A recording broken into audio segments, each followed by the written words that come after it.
Pakalbėkime šiandien apie mamos balsą ir ką tai reiškia sūnui, ką tai reiškia dukrai.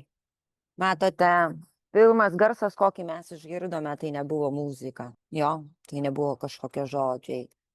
Tai buvo mamos balsas. Netgi jos įkvėpime mes girdėjom garsą. Ir mūsų kūnai tai labai gerai atsimena. Mamos balsas nėra apie istorijas, kurios kartais vėliau asocijuojasi su nemalumais. Jo, mamos pyktis, mamos kontrolė, mamos tas, mamos nesupratimas. Tačiau mamos balsas iš tikrųjų tai yra už tų istorijų, už žodžių. Tai apie dažnį, kurį mūsų kūnas labai gerai vėl prisimena. Kai mūsų kūnas, mūsų nervų sistema girdi mamos balsą, kūnui nereikia analizuoti nieko.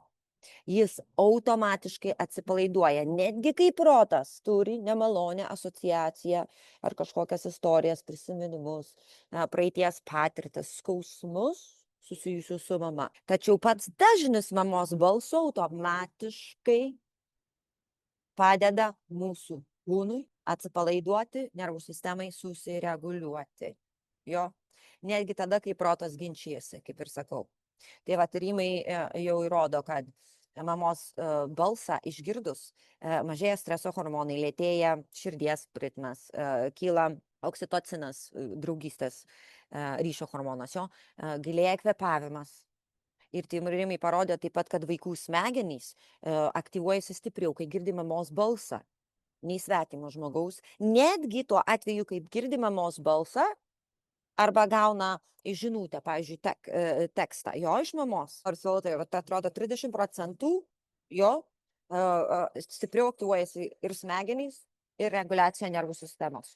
Negi jeigu tu mama parašė žinutę, jo, o jeigu tu išgirdai mamos balsą, tą pačią žinutę, bet išgirdai iš jos balso, vėl užsidega visi klausos centrai, sprendimų priėmimas, tai vadinama neuralinių piršto antspaudų. Mama turi pirštą antspaudą mūsų kūne. Taip, jos balsas yra įrašytas į tave. Ir jeigu pažiūrėjus giliau, žiūrėkime į gerklę ir gimdą. Jo, jos yra kilusios iš to paties embrioninio audinio. Kai mes pradedam kurtis, taip. Ir jos jungtus per nervų sistemą, per klajoklį nervą, per garsą. Taip pat kaip mūsų netgi liežuvis yra sujungtas su mūsų kojų pirštukais. Jo, ir gimdymo metu moteris tai nėra apie, žinai, tik rėkimą. Jo, kodėl moteris neskaito farmacijų gimdymo metu? Ji paprasčiausiai išleidžia garsą, kuris padeda atverti kūną. Jo, jeigu vienas užblokuotas, tai pavyzdžiui, gerklė užblokuota, dažnai užsiblokuoja ir kitas, ir klubai, ir visa gamta. Jo. Tai vat, mamos buvo pirmosios garso gydytojos, netobulos, tačiau pirmosios. Ir jos mums liko pagrindinės, jo. Tai pagalvokim, pakalbėkim, pašnekinkim ir išgirskim tą mamas mūsų ne tik per motinos dieną, tačiau kasdieną. Taip?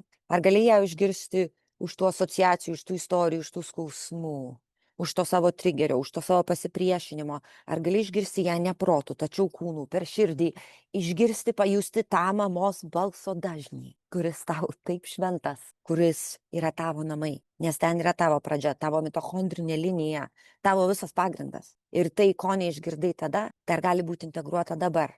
Netgi jeigu praeitie yra skausmo, tas skausmas gali būti integruotas į dar didesnę meilę dabar. Tai va, pasiklausom savo mamų.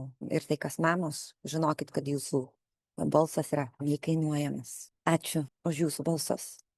Tai va, jeigu jūs norite ne tik suprasti, tačiau ir perrašyti tą santykį kūne savo su savo mama, su savo tėčiu, su kuo tik norit, su pasauliu, prisijunkit prie mūsų erdvės, kur mes ne tik kalbam, tačiau ir įkūnijam. Jo?